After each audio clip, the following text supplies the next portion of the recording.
오늘 본문은 예수님의 부활을 증언하는 내용입니다. 그런데 오늘 본문 속에는 예수님이 부활을 증언하지만 믿지 못하는 제자들이 나와 있습니다. 그래서 사람들은 예나 지금이나 생각을 합니다. 어떻게 사람이 죽었다가 다시금 살 수 있지? 사람이 죽으면 끝 아닌가? 그래서 슬퍼하는 것 아니겠습니까? 그래서 예수님이 부활했다고 이야기했을 때 그 당시 많은 사람들은 인간의 이성적인 생각을 했어요. 그건 불가능하다. 아마 예수 믿는 사람들이 예수님을 너무 사모하다 보니까 실제로 부활한 것이 아니라 가연설, 그들 상상 속에 예수님이 부활한 거다, 이렇게 만들어냈어요. 또 어떤 사람은 인간적인 이성에 코드를 맞추고 이해하려다 보니까 기적설을 이야기했어요. 어떻게 기절을 했느냐?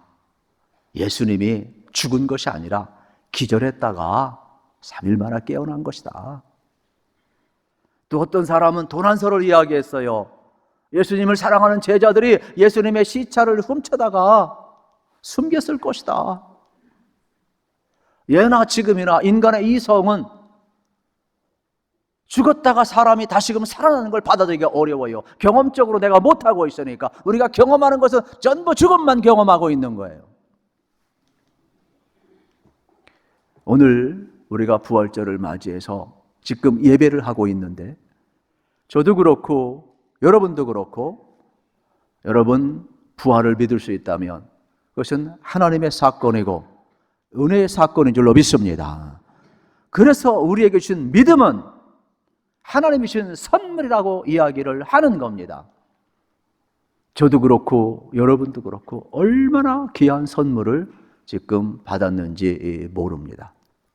오늘 마가복음은 우리에게 독특한 메시지를 지금 주고 있는데, 마가복음에서 우리에게 주는 이 복음은 뭐냐면, 마가복음의 시작은 때가 찼고 하나님의 나라가 가까웠으니 회개하고 복음을 믿으라로 시작을 합니다.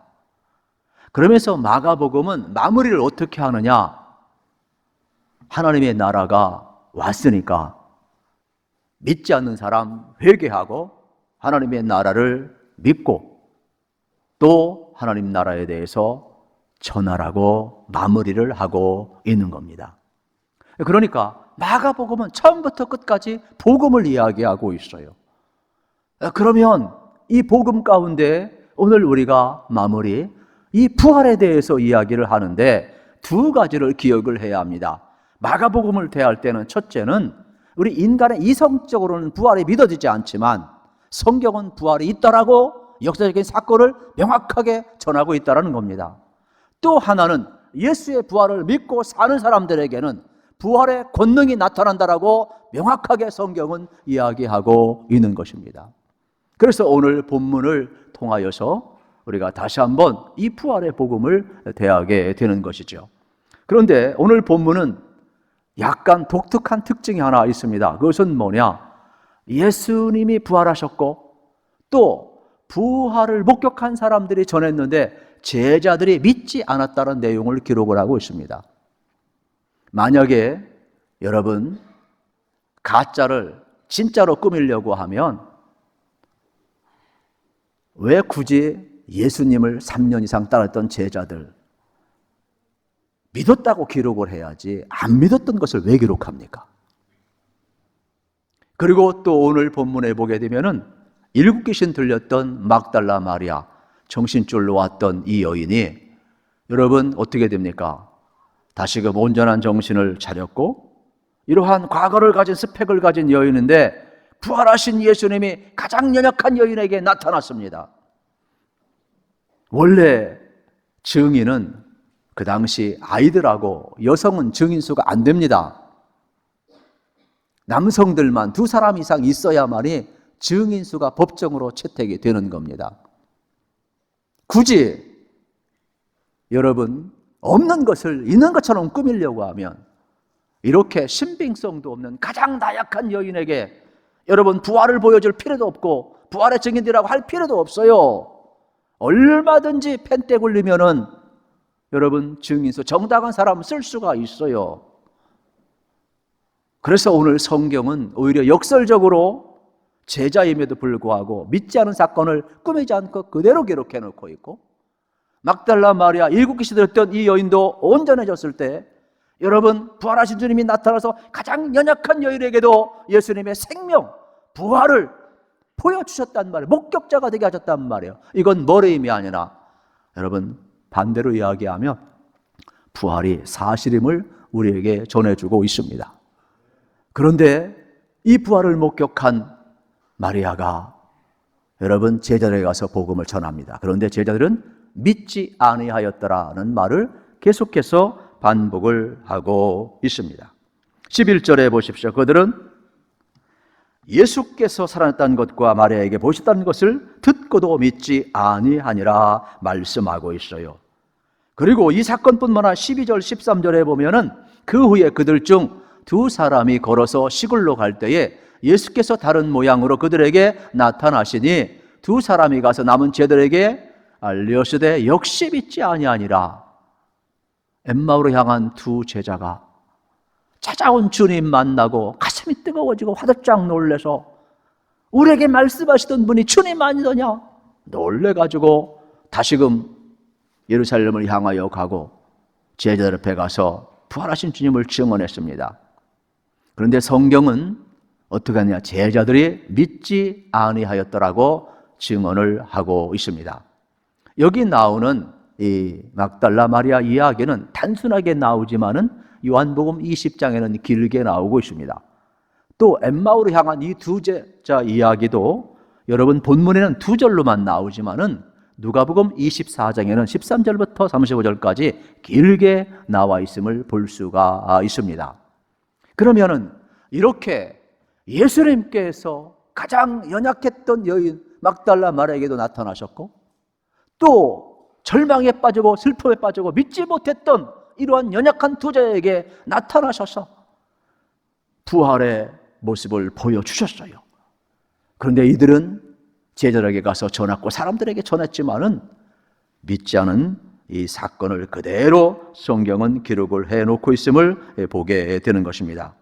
바꿔서 이야기를 하면 여러분 왜 주님은 가장 연약한 자에게 나타났을까?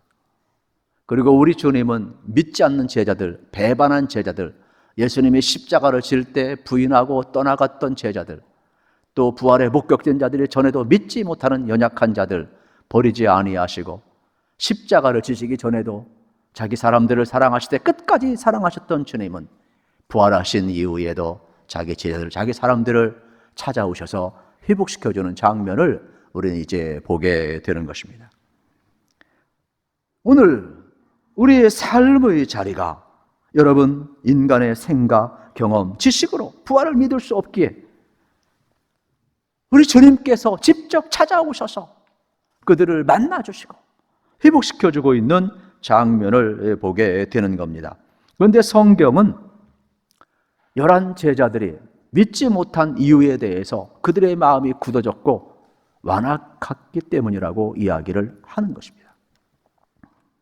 참 아이러니하게도 예수님과 함께 있던 제자들인데 그들의 마음이 굳어지니까 오히려 십자가 때문에 내게 무슨 해가 있을까 두려워서 끝까지 따라가지 못하고 부인했던 것처럼 부활 사건으로 인하여 또 내게 무슨 일이 벌어질지 모르는 회개망측한 미래에 대한 두려움 때문에 이들도 머뭇거리고 있고 불신의 자리에 있음을 보게 되는 겁니다. 이러한 제자들에게도 주님은 지금 찾아오셔서 당신의 부활을 나타내주고 있습니다. 저는 이러한 연약한 모습이 오늘 우리의 모습이 아닌가 되돌아봅니다. 우리 굳어진 마음, 완악한 마음, 그래서 십자가와 부활의 능력 가운데 살지 못하고 여전히 불안하고 여전히 땅의 것만 가지고 살아가고 여전히 우리의 삶은 흔들리고 있지 않는가 되돌아보게 되는 것입니다. 하지만 우리 주님은 불신과 두려움 속에 사는 제자들 버리지 아니하시고 찾아오셔서 회복을 하십니다. 14절 말씀을 우리 다시 한번 확인하겠습니다. 시작. 그 후에 11 제자가 음식을 먹을 때에 예수께서 그들에게 나타나사 그들의 믿음 없는 것과 마음이 완악한 것을 꾸짖으니 이는 자기가 살아난 것을 본 자들의 말을 믿지 아니함일러라. 여러분, 부활의 증인이 와서 전에도 안 믿으니까 주님이 직접 나타나셔가지고 제자들을 책망하고 있어요. 왜 믿지 못하느냐? 왜 마음이 완악하느냐? 책망하고 있어요. 이 책망은요, 여러분 두 가지로 생각을 해야 돼요. 완악한 자들을 향한 주님의 당연한 죄를 지적하는 것이긴 동시에 그럼에도 불구하고 끝까지 포기하지 않고 사랑하시는 우리 주님의 사랑을 동시에 우리는 볼 수가 있습니다. 우리는 여기에서 주님이 끊임없이 나타나셨다. 이것은 계시하시고 자기를 드러내시고 보여주시고 나타나신 뜻이에요. 왜 이렇게 연약한 자들, 믿지 못하는 제자들 포기하지 않고 나타내주고 보여주고 계시하고 말씀을 하실까? 믿음이라는 것은 우리의 의지나 노력으로 되는 것이 아닙니다. 우리 주님이 찾아오셔서 우리에게 선물로 주시는 것인데 지금 믿음 없는 제자들에게 주님은 책망하서라도 여러분 그들에게 어떻게 합니까? 자기를 명확히 보고 믿게 하고 있는 장면을 우리는 지금 볼 수가 있습니다. 그래서 14절에 믿음 없음과 마음의 완악함을 꾸짖었다 그랬어요. 저는 여러분에게 감히 묻고 싶습니다. 여러분 안에 예수님이 계십니까? 다시금 묻습니다. 여러분 안에 예수님이 계십니까? 우리 주님은 제자들이 예수님을 믿지 못했을 때 믿음 없음과 완악함을 책망하셨습니다. 우리의 믿음 없음과 우리의 완악함은 마땅히 책망받아야 되는 여러분 지적사항인 거예요. 그럼에도 불구하고 이곳에는 책망으로 끝나지 아니하고 주님의 끝없는 사랑이 녹아 있음을 볼 수가 있습니다. 이 귀한 시간 마가는 이러한 제자들의 여러분 믿음 없음과 또 완악한 마음 속에 우리 주님이 찾아오셔서 믿음을 주고 있는 이 사건을 우리에게 지금 전해주고 있습니다. 그러면 오늘 우리의 삶의 자리 속에서 여러분 다시 한번 깊이 있게 생각해야 될 것은 부활하신 주님은 여전히 제자들을 사랑하고 있고 믿음 없음과 완악한 우리를 찾아오시고 사랑하고 있음을 발견하게 되는 것입니다. 그래서 각양의 방법으로 그들에게 나타나셨고 부활을 여러분 보여주심으로 그들로 하여금 이 마지막 시대에 여러분 증인된 사명을 감당케 하고 있습니다. 저는 여러분들이 이 귀한 시간에도 여러분 믿음 없음을 주님 앞에 내어놓으시고 성령님께서 우리 완악함을 책망해 주시고 다시금 부활의 주님이 찾아오셔서 우리 가운데 예수의 십자가와 부활이 믿어지는 축복이 일어나기를 간절히 소망합니다. 그때 여러분 15절에 보면은 놀라운 내용, 우리 주님께서 이렇게 믿음을 받은 자들에게는 복음 전파의 사명을 주고 있어요. 지상명령이죠. 같이 읽겠습니다. 이르시되 너희는 온 천하에 다니며 만민에게 복음을 전파하라. 아멘. 주님이 십자가를 진 것은, 주님이 부활하신 것은 우리만 구원하는 데 그치는 것이 아닙니다. 우리에게 믿음을 선물로 주신 것은 부활을 믿는 자들에게 이 증인으로 살아갈 수 있도록 온 천하에 다니며 만민에게 복음을 전하는 미션 사명을 주시기 위해서 주님이 부활하셨다라고 명확하게 말씀하시고 우리를 회복시켜주고 있다라고 명확하게 방향성을 이야기하고 있는 것입니다. 그래서 여기 나타나다, 또 다니다, 전파다는 것은 명령법이 되겠습니다. 온 천하를 다니며 또 뭐라고 그랬습니까? 만민에게 복음을 전파하라. 이건 명령형이에요. 그러니까 우리 속에는 여러분 복음을 선포할 수 있는 권세가 주어져 있음을 우리에게 가르쳐 주고 있습니다. 두려워하는 제자들에게 너희들 두려워하지 말라. 믿음 없는 제자들에게 믿음을 주셔요. 완악한 제자들을 녹여 주셔요. 그리고 너희들에게 영적 권세를 주는데 이 십자가와 부활의 복음을 증언하며 여러분 담대하게 권세 있게 선포하며 살라, 만민에게 가서 복음을 전하며 살라 미션을 주고 있는 장면을 이제 보게 되는 겁니다. 그러면 왜 이렇게 주님께서는 여러분 이러한 사명을 주셨을까요? 그것은 오직 예수님만을 통해서 구원을 얻을 수 있기 때문에 그렇습니다. 그러면은 오늘 우리가 전해야 될 메시지는 뭐냐? 16절 말씀이 되겠습니다. 우리 같이 읽겠습니다. 시작. 믿고 세례를 받은 사람은 구원을 얻을 것이요 믿지 않는 사람은 정죄를 받으리라. 아멘. 복음이 뭐냐?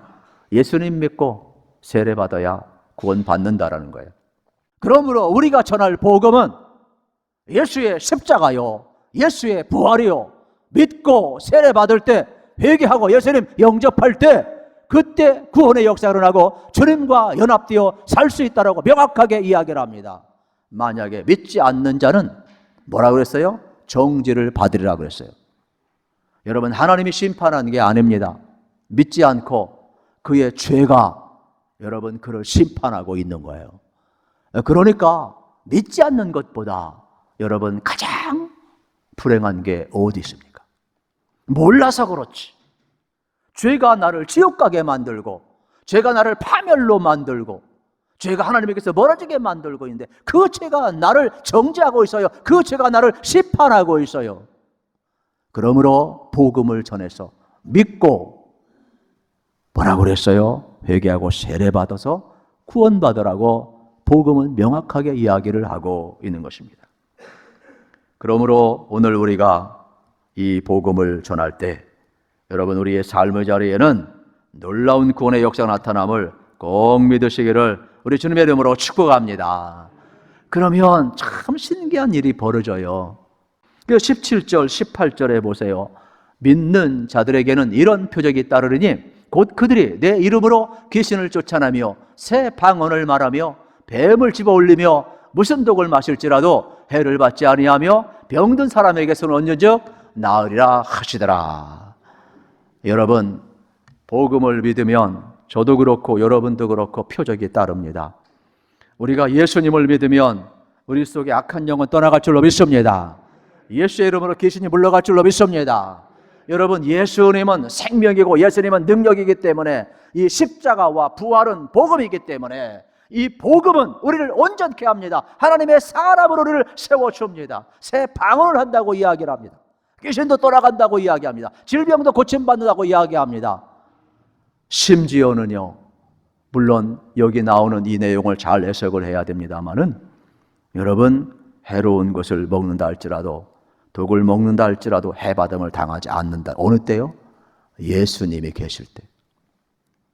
그런데 우리가 예수님께서 하신 것도 아닌데, 내 안에 100% 예수님이 계시지도 않은데, 이거 먹으면 나는 죽어도 천국 가면 괜찮다는 믿음이 있지도 않으면서 모방하고 흉내내며 다 죽어버려요. 그러니까 절대로 독 먹으면 안 됩니다. 여러분, 예수님을 믿으면 우리에게 표적이 따르는 거예요. 그래서 복음은 십자가가 복음이에요. 복음은 부활이 복음이에요. 그러면은 여러분들이 이 복음을 믿고 살아갈 때 표적이 따르는데 우리가 놀라운 변화가 일어나는 것 아니겠어요? 우리 삶의 현장에도 이러한 변화가 일어나는 겁니다. 그리고 우리가 전도할 때도 이러한 역사가 일어남을 우리는 믿으셔야 되겠습니다. 그래서 이 복음의 역사는 전파되는 곳에 표적이 따르고 하나님의 영광이 드러나고 있음을 발견하게 되는 것입니다. 우리가 믿을 때 주님은 역사하십니다. 우리가 기도할 때 주님 역사하실 줄로 믿습니다. 그러면 우리의 기도도 믿음으로 기도해야 돼요. 우리 안에 예수님이 계시니까 예수님은 아버지 하나님께 기도할 때 믿었어요. 예수의 이름으로 기도하면 반드시 이루어지라고 믿었어요. 아들이 아버지 앞에 의탁하듯이 우리의 기도는 전적인 하나님의 주권에 의탁하면서 기도하는 거예요. 전적인 신뢰 가운데, 그 믿음 가운데 하나님 믿음대로 될지어다 역사를 하는 것입니다. 저는 여러분의 믿음이 역사하는 믿음이 되기를 축복합니다. 그래서 우리의 기도도 마찬가지고 우리의 믿음도 마찬가지가 되겠죠. 반드시 표적이 따르게 되어 있어요. 믿음 없이 기도한다면 어찌 여러분 표적이 따르겠습니까? 우리 예수님 믿음을 달라고 여러분이 기도하시고 이제 내 안에 예수님의 믿음이 선물로 주어지게 되면 여러분의 인생은 달라지게 되어 있습니다. 특별히 여러분, 복음이라는 것은 뭡니까?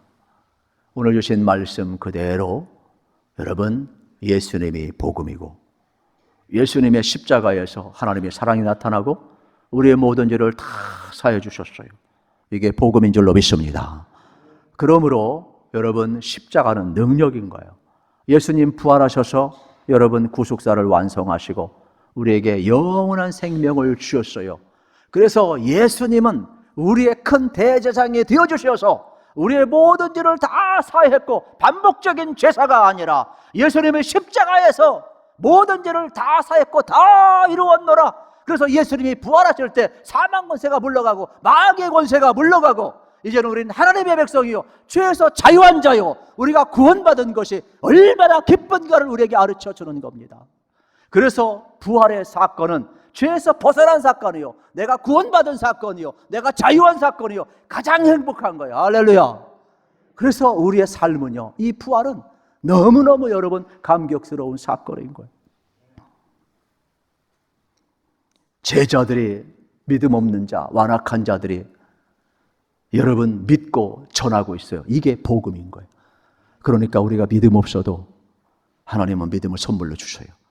우리 완악해도 마음 녹아져서 십자가 앞에, 사랑 앞에 서보고 여러분 부활을 통하여서 우리 주님이 온전한 제사를 드렸음을 알게 될 때에 우리 마음은 녹아지고 우리 속에 예수님이 계셔서 여러분 우리도 얼마든지 예수를 전하며 살 수가 있어요. 그러므로 복음은 제자만 바꾸는 것이 아니에요. 저도 바꾸고 여러분도 바꿀 줄로 믿습니다. 그러므로 앞으로 우리가 전해야 될 복음은 십자가의 복음이에요. 부활의 복음이에요. 그때 표적이 따른다 그랬어요.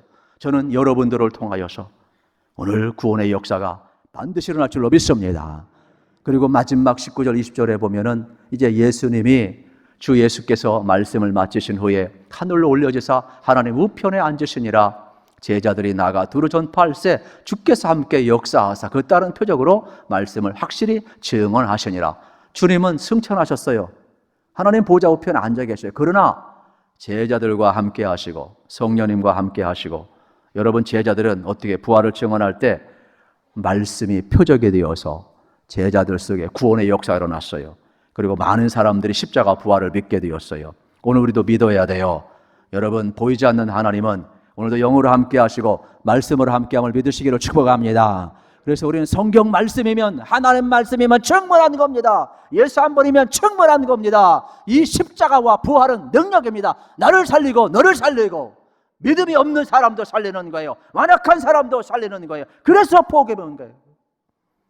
이 표적이 따른다고 그랬어요. 오늘 여러분 세상은 복음을 거부해요. 그러나 우리는 당당하게 외쳐야 합니다. 십자가만이 구원입니다. 부활만이 영원한 생명이 있습니다. 우리의 삶은 죽음으로 끝나지 않습니다. 모든 사람들은 죽음으로 끝나서 죽음 앞에 슬퍼하지만은 우리는 천국 환송식 내 영혼을 아버지 손에 부탁합니다 기웠던 예수님처럼 우리 영혼이 갈 천국이 있음을 우리 믿는 사람들입니다. 우리 하나님 나라를 믿는 사람들입니다. 그래서 당당하게 예수 믿고 천국 가세요. 예수님만이 생명입니다. 예수님 안에 영원한 생명이 있습니다라고 외치는 것입니다. 저는 이 믿음 안에 살아가시고 여러분 이 믿음을 증언하시고 복음을 증언하셔서 많은 사람들 구원하는 역사가 있기를 축복합니다. 이것이 우리가 걸어가야 될 길이에요. 그러므로 진짜 예수 잘 믿는 우리가 되시기를 우리 주님의 이름으로 축복합니다.